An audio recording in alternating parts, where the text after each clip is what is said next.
Hello and welcome. You're watching News Mobile and I'm Kanchan Jeswani. Today we'll be talking about Israel and Hamas and how does it impact you. We are joined by our editor-in-chief and founder of News Mobile and having important knowledge and have been doing commentary on the geopolitical issues when it comes to international things. We are joined with Saurabh Shukla. Thank you for joining us, Saurabh. Thank you, So Kanchan. I'm good to be on the show. Yeah. to start with, I just want to know, how do you see the terrorism being on ground that has impacted so many lives, it has taken so many lives? How do you see India's response to it? I think, Kanchan, this entire horrific incident which happened on the October 7th was something which was unprecedented. और जिस तरह से मैं दोनों में हमारे जो हिंदी भाषी व्यूअर्स भी देख रहे हैं उनके लिए भी मैं दोनों लैंग्वेजेस बोलूंगा कि बहुत ज्यादा एक अप्रत्याशित ये इंसिडेंट था और आतंकवाद की इतनी बड़ी घटना कभी हुई नहीं है रिसेंट टाइम्स में और 1400 लोग इनोसेंट लोग मारे गए इन अटैक्स में जो हमास एक आतंकवादी संगठन है इसने किया था इजराइल पर और उसकी निंदा ही नहीं विश्व को करनी चाहिए पर मुझे लगता है पुरजोर तरीके से हमें उनके साथ खड़ा होना चाहिए क्योंकि देखिए आई would say that this incident is a warning for any democracy which is facing. India has been a victim of terrorism. आपको पता है 26/11 में क्या हुआ अमेरिका में वॉशिंगटन डीसी में उस वक्त अमेरिका में 9/11 हुआ तो जितने भी बड़ी डेमोक्रेसीज हैं सब टेररिज्म के शिकार हुए हैं और मुझे लगता है इस हमले के बाद जो हमास जैसे टेररिस्ट संगठन है उनका मनोबल बढ़ा है और मुझे लगता है विश्व में और जगह भी इस तरह के अटैक हो सकते हैं और उसके लिए बहुत जरूरी है कि एक मिलजुल कर एक कॉमन स्ट्रैटेजी जो है बनाई जाए और भारत को उसका एक हिस्सा होने की बहुत जरूरत है चाहे अमेरिका हो भारत हो इजराइल हो और भी जिस तरह से चाहे फ्रांस हो यूके हो जितने भी इस तरह के देश हैं जो आतंकवाद के खिलाफ खड़े हैं उनको बहुत जरूरी है ग्लोबल लेवल पर एक कंसर्टेड एफर्ट करने की जरूरत है टेररिज्म के मुद्दे पर। सौरभ, अगर ह्यूमैनिटेरियन ग्राउंड्स की बात की जाए, क्योंकि आपका इतना गहरा अनुभव रहा है पत्रकारिता की, अगर बात की जाए भारत में ही कई ऐसे जिन हमलों की आप बात कर रहे थे उन हमलों को आपने देखा है, कवर किया है। ह्यूमैनिटेरियन ग्राउंड की अगर बात की जाए तो आपको क्या लगता है विश्व स्तर पर क्या हार्मनी में एक डिसबैलेंस देखने को मिलेगा हमें? देखिए आपने अच्छा सवाल पूछा कि ह्यूमैनिटेरियन इशू जो है और कई लोग मुझसे ये पूछते हैं कि गाजा पे जो अगर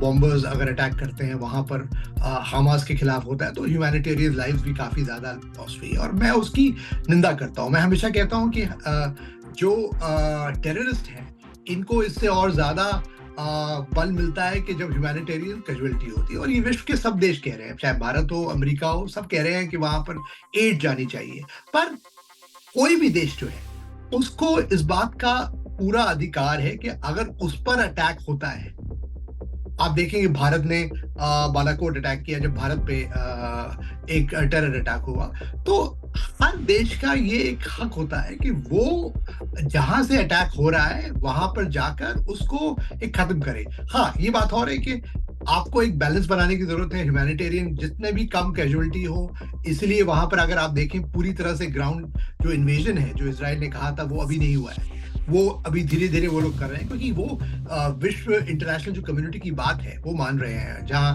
अमेरिकी राष्ट्रपति जो बाइडेन वहां पर गए हुए थे तो you know the whole idea is they are also mindful of this but I would say yes and एक चीज मैं कहना चाहता हूं हमारे व्यूअर्स को ये जो लड़ाई है ये आप देखें कि ये लड़ाई टेररिज्म के खिलाफ है ये लड़ाई खाली कोई इजराइल और पैलेस्टाइन की लड़ाई नहीं है कोई आइडियोलॉजी की लड़ाई नहीं है this is about either you are against terrorism और are you for it so people are confusing the issue there are lot of people who are using western interest चाहे भारत में हो चाहे अमेरिका में हो कई जगह ऐसे लोग हैं जो ये इसको दिखा रहे हैं कि भाई ये इजराइल और पैलेस्टीनियंस के खिलाफ लड़ाई हो रही है नहीं क्योंकि ये टेररिज्म की बात है और मैं तो कहूंगा अगर आप मेरे से पूछें कि क्यों पुरजोर तरीके से हर देश को खड़ा होना पड़ेगा क्योंकि नहीं तो ऐसे जो टेरर ग्रुप्स हैं उनका मनोबल और बढ़ेगा कि हम लोग और जगह जाके भी ऐसे अटैक कर सकते हैं। Kanchan. Very very important point Saurabh. To add on to this I want to ask, क्योंकि आपने बोला कि भारत हो या फिर अमेरिका क्यों ना हो, हम कई तरह के प्रो फलस्तीन या फिर प्रो इजराइल मूवमेंट्स देख रहे हैं। विरोध या तो फलस्तीन के खिलाफ हो रहा है या फिर इजराइल के खिलाफ हो रहा है, तो दो तबके इस वक्त बटे हुए हैं। लेकिन ये आपने बहुत इंपॉर्टेंट बोला कि इस वक्त मुद्दा जो है वो आतंकवाद का है, किसी देश के खिलाफ नहीं है। तो ये मेरे बिल्कुल ख्याल से बहुत बड़ा मैसेज है जो आम नागरिक तक भी पहुंचने की इसको जरूरत है सौरभ। बिल्कुल। और मैं कहूंगा, देखिए मैंने खुल के कहा है, कई मंचों पे कहा है कि भारत को इसमें और थोड़ा सा, अगर मैं बताऊं, भारत की स्ट्रैटेजी अब तक अच्छी रही है। उन्होंने इवैक्यूएट किया अपने नागरिकों को, बहुत अच्छा काम किया सरकार ने। पर मुझे लगता है हम एक चीज में थोड़ा चूक जाते हैं। एक चीज में भारत को ये समझना पड़ेगा कि देखिए, जिस तरह से G20 के वो लीडर थे, भारत को या तो प्रधानमंत्री नरेंद्र मोदी को या विदेश मंत्री जयशंकर को इजराइल जाना चाहिए था। मुझे लगता है कि ये जो मौके होते हैं, खड़े होने के होते हैं आपको अपने दोस्तों के साथ, क्योंकि आप आतंकवाद के खिलाफ खड़े हैं। आप किसी आइडियोलॉजी के साथ नहीं खड़े, आप किसी विचारधारा के साथ नहीं खड़े हैं, आप वहां पर आतंकवाद के साथ खड़े हैं, क्योंकि इतना बड़ा अटैक अनप्रेसिडेंटेड था। चाहे, और मुझे लगता है कि जब आप एक लीडर देश एक हैं, आप पूरे विश्व का, हम चाहते हैं कि हम संयुक्त राष्ट्र में हमें परमानेंट मेंबरशिप मिले, सो you have to think and act like a leader. If India wants to be known as a leader of not only as a global south but as a global leader when it comes to attacks like these, we have condemned it, but I would have still feel that थोड़ा ज़्यादा we should have taken a more proactive measure. Prime Minister should have gone to Israel and been there and condemned it there.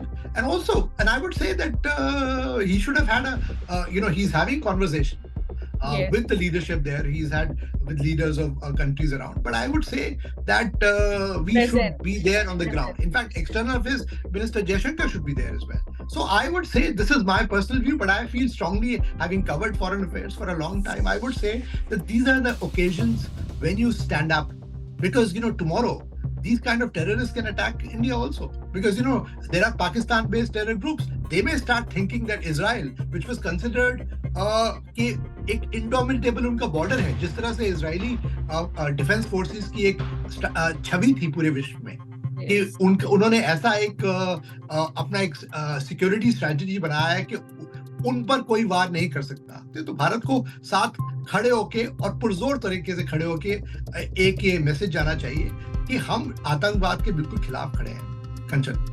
बिल्कुल सौरभ, क्योंकि humanitarian lives तो बहुत cost हुई हैं। लगातार आंकड़े न्यूज़ मोबाइल पे हमने दिखाए, हमने तस्वीरें भी दिखाई हैं कि कितनी वहाँ पर, चाहे इजराइल की बात की जाए या फलस्तीन की बात की जाए, क्या वहाँ के इस वक्त ज़मीनी हकीकत क्या है, लगातार हम अपने दर्शकों को दिखा रहे हैं। लेकिन मैं आपसे ये जानना चाहती हूँ कि what is your vision Saurabh on this, what is your insight कि post Ukraine Russia war we saw the economic disaster, we saw the consequences. How do you think that this war is going to affect the economy, not only of just Israel or Palestine, but the entire? बिल्कुल अच्छा सवाल पूछा कंचन। और मैं आपको बताऊं कि इसके जो इकोनॉमिक कॉन्सिक्वेंसेस हैं, ये हर देश को झेलने पड़ेंगे अगर ये फुल स्केल वॉर होता है पूरी तरह से। एक तेल के जो अभी तक कीमत थोड़ी बहुत कंट्रोल करके रखी गई है, पर उस पर फर्क पड़ेगा। आपके जो एविएशन, अगर वहां पर फ्लाइट्स उस तरफ से नहीं जा पा रही हैं तो उस पर फर्क पड़ेगा। एविएशन सेक्टर में उसका फर्क पड़ेगा। इकोनॉमी में जैसे वहां पर यूएई जो दुबई है वो एक बड़ा फाइनेंशियल सेंटर है, और अगर मिडिल ईस्ट में अगर फुल स्केल वॉर छिड़ता है तो जाहिर बात है उसका कॉन्सिक्वेंस सबको होगा। भारत के काफी ज्यादा, आप देखिए अभी हमने इवैक्यूएट किया है, पर अगर ये ज्यादा स्पिल ओवर होता है तो हमारे इतने सारे नागरिक वहां पर हैं, तो हमारे लिए भी फर्क पड़ेगा। और पूरे विश्व में जो एक रिसेशन के बिल्कुल कगार पे खड़ा था कोविड की वजह से, उस पर फर्क पड़ेगा। जो अभी होटल इंडस्ट्री, आपकी हॉस्पिटैलिटी इंडस्ट्री, वो एक उठ रही है, उस पर फर्क पड़ सकता है। तो मुझे लगता है कि इसके दूरगामी फर्क पड़ सकते हैं। This is something every nation across the globe should be cognizant of the fact that there will be economic consequences, and we should be really getting ready to brace for it. Saurabh, do you think that there will be some restrictions on travel as well? Like you were mentioning that there have been people who have been evacuated from that affected areas, but still there are many those who live there. So do you think that, Saurabh, that travel restrictions can take place if the war continues like this? देखिए, already a lot of airlines have suspended flights to Israel. Tel Aviv जो है, कई American carriers ने किया है, वो सब तो है ही। अगर ये थोड़ा वहां पर होता है, ग्राउंड इन्वेजन होता है, और भी देश इसमें अगर ज्वाइन करते हैं, जाहिर बात है कि इस पे इम्पैक्ट पड़ता है। मैं अभी बता दूं आपको, मैं कई लोगों से बात कर रहा हूँ, कई लोग ऐसे हैं जो नॉन एसेंशियल ट्रैवल है, वो मिडिल ईस्ट का देशों के लिए जाने वाले थे, छुट्टियों के लिए भी लोग सोच रहे थे, तो वो लोग पूछ रहे हैं कि ऐसा तो नहीं है कि अभी आपको पता है ये बड़ा साल के अंत में क्रिसमस न्यू ईयर का ब्रेक होता है, कई लोगों ने वहां के टिकट्स वगैरह किए हुए थे, तो वो भी वरिड हैं, क्योंकि कई बार एयरलाइंस जो है हब भी क्रिएट करती हैं, बड़ी बड़ी एयरलाइंस हैं, चाहे कतर हो, चाहे एमिरेट्स हो, ये आपकी टर्किश, तो कई एयरलाइंस जो है वहां से गुजरती हैं, तो उस पर फर्क तो पड़ेगा। और मुझे लगता है लोग अभी भी ये देख रहे हैं कि ऐसा तो नहीं है, इसका प्रभाव और ज्यादा होगा। तो हर सेक्टर पे देखिए, जब लड़ाई होती है तो उसका फर्क तो पड़ता है, चाहे कीमतें हो, चाहे आपकी तेल की कीमतें हो, इन्फ्लेशन भी बढ़ेगा। तो हमें इस बात के लिए बिल्कुल तैयार होने की जरूरत है कि इसका इम्पैक्ट हम पे भी पड़ सकता है, और भारत पे भी जाहिर बात है इसका पड़ेगा। Just last question, Saurabh, to wrap this up, I want to ask you, because you mentioned that, the PM या फिर external minister जयशंकर को वहाँ पहुँचना चाहिए था, इजराइल जाना चाहिए था और टेररिज्म के खिलाफ आवाज उठानी चाहिए थी। आपको क्या लगता है, because you have covered foreign affairs so closely, what do you think that India should take steps? देखिए, मुझे लगता है कि देखिए, मुझे पता है कि और अभी भारत में स्टेट इलेक्शन चल रहे हैं, तो जाहिर बात है कि प्रधानमंत्री मसरूफ है, और डिप्लोमेटिक तरीके से वो लोग इसको पूरा इस पर मॉनिटर कर रहे हैं। पर मुझे लगता है कि हमेशा मैं दोबारा इसको एक स्ट्रेस करके कहूंगा कि when you act like a leader, you have to be thinking and be present at these moments. देखिए, again I would say this was a terror attack. We should not think of this as an attack or a war between Israel and Palestine. India has had long-standing relationship with both Israel and Palestine. India has been a supporter of the humanitarian cause, and that should be the case. India should continue to be the voice of reason, voice of global south. But when it comes to terrorism, इस पर कोई भी हमें जिसे कहते हैं, और कई बार जिसे कहते हैं कि आपको जो ऑप्टिक्स होता है वो बड़ा जरूरी होता है, कि आप अपने एक दोस्त का, इजराइल भारत का बहुत अच्छा एक दोस्त रहा है, आप उसके साथ जब आपके पास संकट की कोई खड़ी होती है तो उसके साथ खड़े रहने की जरूरत है। That's the reason. Even now I would say that they should think about the foreign office and the external affairs minister Jaishankar, they should be advising the prime minister that he should take a tour of the region, and और उनकी बात में दम है, because आज प्रधानमंत्री नरेंद्र मोदी को विश्व के कई लीडर्स जो हैं वो एक पीसमेकर के रूप में समझते हैं। जैसा आपने देखा भारत का एक G20 में जिस तरह से एक वर्चस्व स्थापित हुआ। So it's very important for the prime minister to be there and to demonstrate to the world that India is a peacemaker, and India will stand against terrorism in in complete terms, and when it comes to diplomacy, India will play a very proactive role. और मैं एक चीज कंचन, जैसे before we wrap up, हम आपके जो हमारे दर्शक देख रहे हैं, people who are watching us, news mobiles WhatsApp channel has got a huge response, because from viewers like you, we've got almost 1.4 million followers. So do go and follow us on WhatsApp, on News Mobile channel, to know fact-check stories on issues that impact you.